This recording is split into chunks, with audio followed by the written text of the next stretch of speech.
our next panel session called Sustainability Scotland.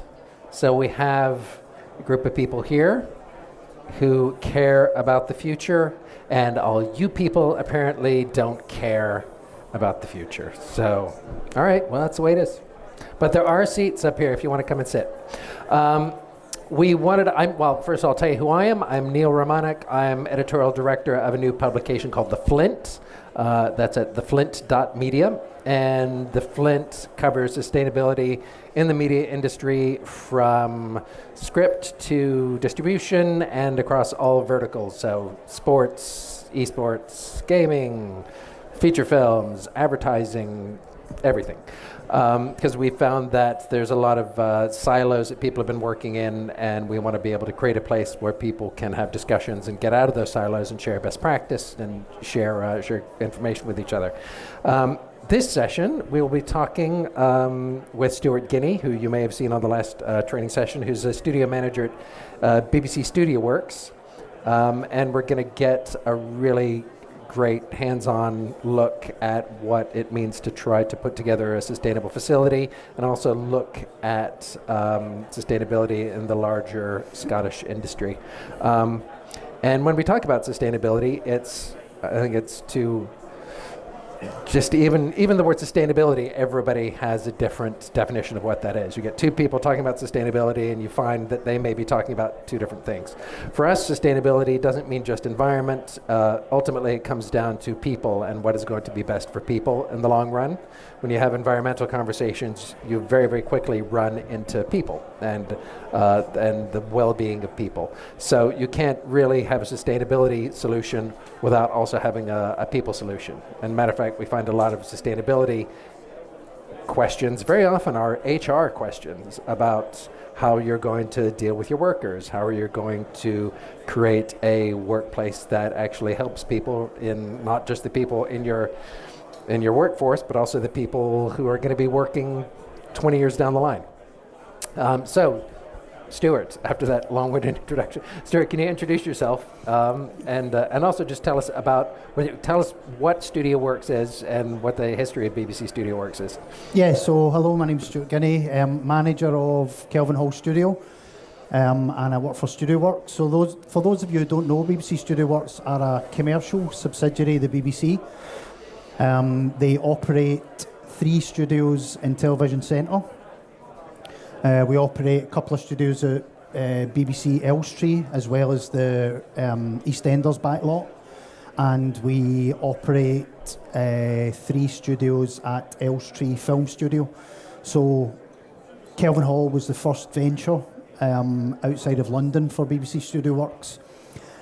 And I mean, it's a brand new studio. Kelvin Hall's a brand new studio. It's a building within a building, so it's a bit unique in that respect. But it was also, an amazing opportunity to think about how a studio can be as sustainable or as green as possible. That was interesting for me to sort of join at the plans were already designed. When I joined Studio Works, but it was interesting seeing it all put together, and there was a lot of new technologies and ways of doing things that I wasn't familiar with, and that was quite interesting. So how was it? I mean, you've worked in a lot of studios kind of previous to how different is the new Kelvin Hall facility from other studios you've been at? Well, I suppose there are different types of studio across Scotland and indeed across the UK. So across the water from us, you've got BBC Scotland Studio, which is relatively new. That's about 16 years old, I think. That's where I spent most of my time. I've also worked in studios that are converted buildings which have been turned into studios, and you tend to find there's quite a lot of them in Scotland. So it'll be old warehouses, it'll be old refrigeration units, it'll be old storage facilities that are then turned into studios. And I suppose when you're talking about something that was not designed as a studio and then turning it into a studio, there's an awful lot of things that don't really work. There's a lot of things that do work. You know, the space for one is great, but you know, you try and heat, for example, a big old space that used to be a warehouse. They're generally not well insulated. They're not well ventilated. And, you know, TV studios traditionally create lots of heat. So in creating lots of heat, you've then got to cool the space down, but you've also got to heat the people up who are in there. So, yeah, I think there are a lot of challenges, and yeah, coming to a brand new facility. You know, as I touched on, there was a lot of new technologies put in there that I haven't seen in other facilities. So I'll start off with, you know, the basics, you know, heating and ventilation. So in our studio, for example, you know, once you heat the space, first of all, the space is heated via air source heat pumps.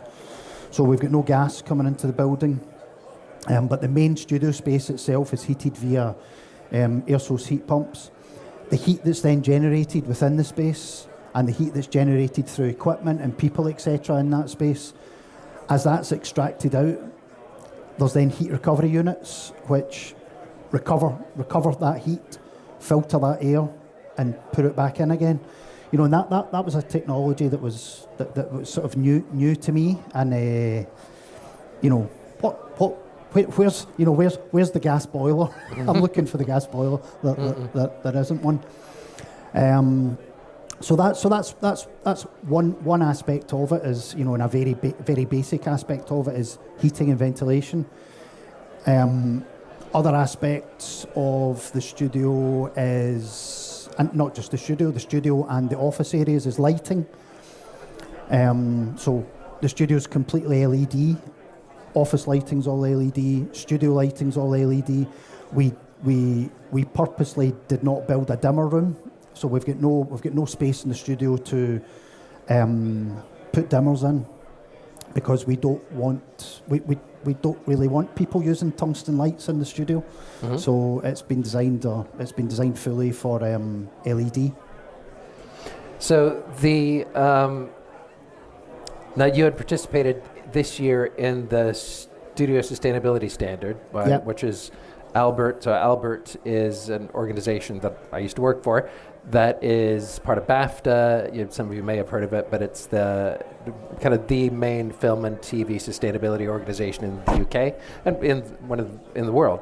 But they launched the Studio Sustainability Standard, which was a rating system for studios, where, you know, they would kind of come in, look at everything top to bottom, give you a rating of the studio, and also give you benchmarks for sustainability in terms of like what you might need to do for next year. And BBC Studio Works in Elstree, I think, was it Elstree? Television Centre. Oh, Television Centre was a participant last year, and then you guys are participating this year? Yeah. So Television Centre in London, so in this current year, they achieved a very good rating. So I can't remember what it starts off at. It starts out with, I think, participated. It's like everyone gets a medal, right? It started like participated, then I think good, maybe fair, but and it goes up to outstanding. And there were no outstanding ratings last year. So I think there might have been maybe outstanding, excellent, very good. Yeah. I don't know if there were any excellent or outstanding ratings. Yeah, so Studio Works achieved a very good for their studio and television centre. So this year, Kelvin Hall is going to be looking to try and achieve at least that. It's a bit of a competition going on with my colleagues in the south. So we've just started the process of trying to achieve that accreditation. It's quite an involved document that has to be filled out. It asks for, so it looks at things like I've been talking about, heating and ventilation. It wants you to have metered electricity, and and sub-metering as well. But it also, as you spoke about, it looks at how sustainable it looks at people. It looks at travel. So there's various different things that you have to look at your own studio and fill out a form about. Now, thankfully, my colleagues in London did it last year, so I've got them to help me and guide me through this year's form, because I have to admit, the first time I opened it up, I closed it again, and I thought, I'll look at that another day. But I have started going through it now, and it's amazing. It makes you really think about how you operate and how you can better operate. Yeah, are there things that popped out for you when you're looking at that? You're thinking, oh, we could actually do. Maybe we should try this, or like new things that you think of trying. Yeah, definitely. I mean, there are things on there that I hadn't even thought about.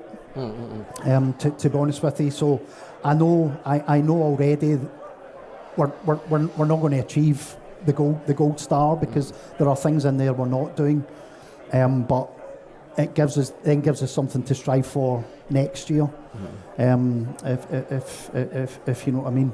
So some of the things that, for example, the people, and I thought that was quite an odd one, sustainability for people, but it's things like looking at green spaces. What green spaces have you got in and around your studio? Do you have childcare provision? Do you have, breakout areas, soft seating areas for people to relax? And it's really quite interesting and gets you thinking. Well, it is that with, people can't, if people are feeling under stressed, or like I have to pay these bills, I really cannot think about the environment right now. Yeah. It makes it harder for people to think long term and plan long term if they're always stressed about their work or. Yeah. I think it does, and I think educating people about sustainability is a big thing as well. Something as simple as making sure people put things in the right bin is. You can have a zero to landfill policy and a great recycling policy, but if the person doesn't put their can of Coke in the right bin to start off with, then you're really going to struggle with it. So I think educating people from that level right up to I think it was Stephen touched on it in the last session about the D-rig of a set, for example. Everyone knows that a set or a studio build takes days and days to build, but it literally takes overnight to come out. But you can't possibly be doing that sustainably if you're doing it so quickly. For example, a set, you should be breaking the set down, and wood shouldn't go into landfill. Wood should be going to a recycling centre that can make use of that wood. You could be looking for local charities who might want to reuse bits of the set. So it could be furniture that's no longer used, so that furniture shouldn't be going to landfill. That furniture, it could be going to a school, it could be going to a local community body. Things like that. It's actually amazing when you start when you start digging down into it. You think about sustainability and being EV charging points and how you heat your space, but there's an awful lot more to it than that. Yeah, and it requires, I guess, those, like you're saying, sort of network set up where you have stuff and you're able to pass it off to the next, wherever it is. Things have places to go. Yeah, and there are no shortage of organisations out there who will make use of those things. So it's all about building your network and knowing who to contact and thinking, I remember that person contacted me, and so if anyone's listening at the moment and you're thinking, I wonder if they've got any of this, contact us, and it may be that we're looking to move some stuff on, or we've got a set that's been dismantled, and amazing. And do you have a sense? What do you kind of based on your experience in the past? What is your sense of sustainability awareness in the industry generally? I think, and maybe in Scotland specifically. I think everyone knows it's important, and I think it's getting better.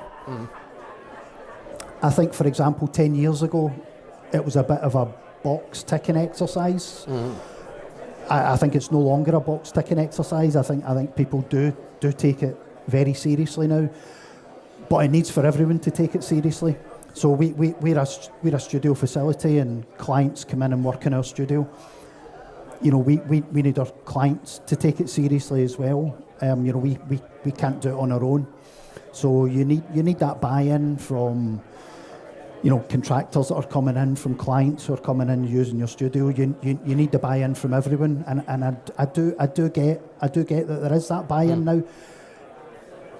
Where there will be a stumbling block is when there's a cost to it, and I think that's that's a tricky one. But I think ultimately, I suppose maybe that goes back to whoever's commissioning the programme to make sure that the budget is enough to allow it to be produced sustainably and, you know, from start to finish. Because it also becomes a reputational. It started to become a reputational thing. If people like to, not to name names, but there is a big studio that also does lots of cloud services that has, you know, keeps showing up as, you know, with crummy sustainable practices, and it's people, whether it's true or not, people have started to associate crappy sustainable, whatever it is, you know, an unsustainable production with that studio.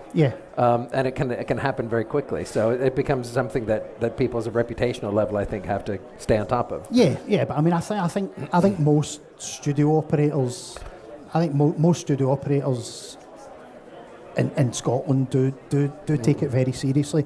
I think everyone's at a different stage in their journey.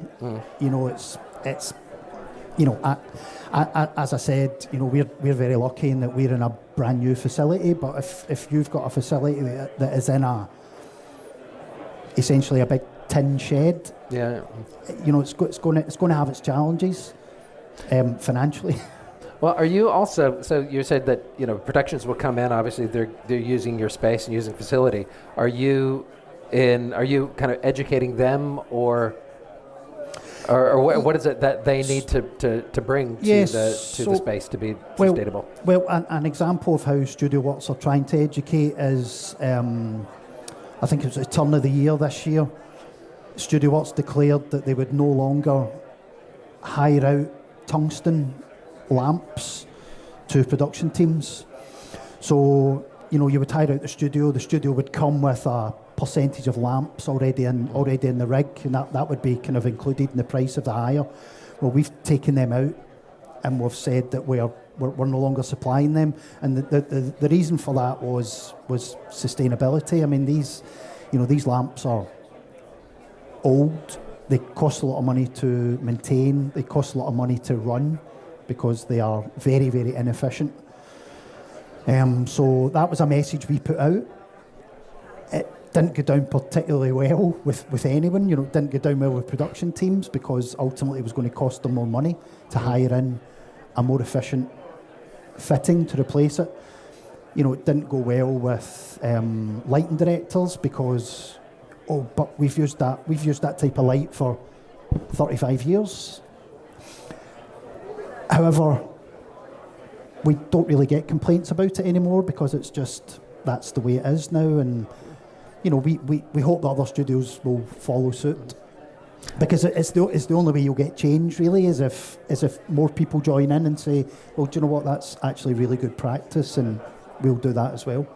And what we were talking about earlier on, that I mean, COVID showed that the industry could change really, really fast if it needs to. Yeah. And usually finds like, oh, actually we kind of created a better way of doing things in some ways. We don't want to go back to doing that anyway. Yeah. So I think it's you become a kind of a way to sort of push people forward to the next thing. Yeah, and I think you know, people are sometimes resistant to change, and what I've noticed in this industry in particular is people can be very, you know, people don't like change. They like just repeating what they did the last time.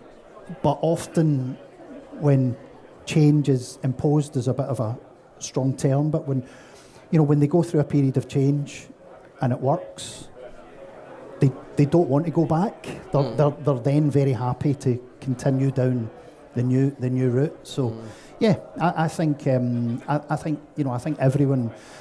in Scotland's got a responsibility to ensure that this industry in Scotland is as sustainable as possible, and I believe it will continue.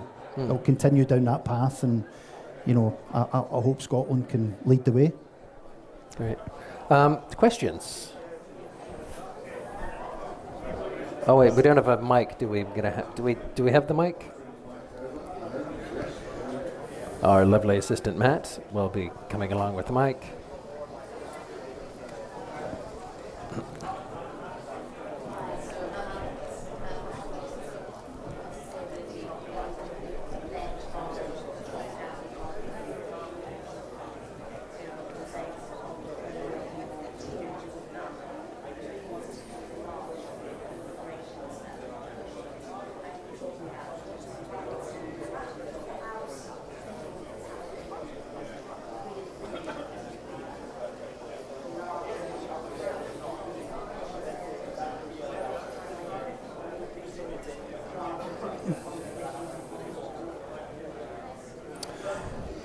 Well, I think it's.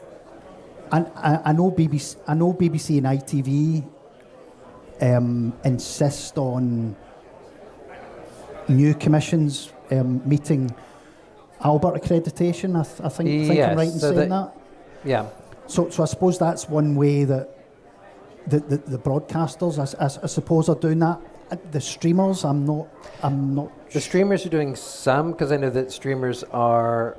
Well, there's in the UK because the UK has Albert. We're in kind of a unique position in that in the Albert Directorate there are all the UK broadcasters plus Netflix plus forget who else. I know Amazon is kind of trying to get in as well to maybe greenwash themselves. I don't know, but they want to participate. And so that sort of involvement, I think, trickles down. And then there are also there's a lot of meetings and a lot of communication that happens between the broadcasters. So, for example, there was in Glasgow actually at the COP there was what they called the Climate Content Pledge, where the broadcasters all agreed to start incorporating sustainability into their content, and that was they've kind of lost a little bit of steam on that, but that's sort of an obligation they have. So that an organization like Albert allows that to happen a bit. So I think there is something about. Yeah. I think not even big organizations not being able to do it alone. So I think even in the same way individuals can't do it alone, I think big organizations also have to team up and if not agree to do things, at least kind of share best practice. But I think the UK's kind of leading the way in terms of that way of doing things. In the US, that's very much kind of whoever wants to be sustainable can if they want and whatever. There was another at the TV festival this year as well. There was a sustainability session, and they were promoting and talking about the Green Rider. So I don't know if anyone's heard about that, but that's an interesting take on it. So that's encouraging on-screen talent to actually write sustainability into their contract, for example. So you could see that having quite a big impact on high-end drama, high-end movies, where the on-screen talent is basically saying, well, yeah, I'll take that job, but here are the things I'd like to see happening on the production for sustainability. I thought that was quite interesting. No, it's great. And we'd talked, when I was at Albert, we had kind of talked to them before they were launching that. And that's, again, a case of as a union, equity, kind of put it together, that as a union, they're able to kind of throw some weight behind it rather than a bunch of individual actors kind of trying to do stuff, So I think anything you can, if you're engaging trade unions or organizations where there's a group of people, that's much better than, go do your recycling, because finally your recycling doesn't matter too much in terms of, the priority of big things that need to happen. So, other questions? Are we all done? How many people drove here today? How many people took the train? Yeah. Okay. How many people flew? Get out. Anyway, so thanks very much. Join me in thanking Stuart. Thank you. Thanks very much. Thanks. Sir.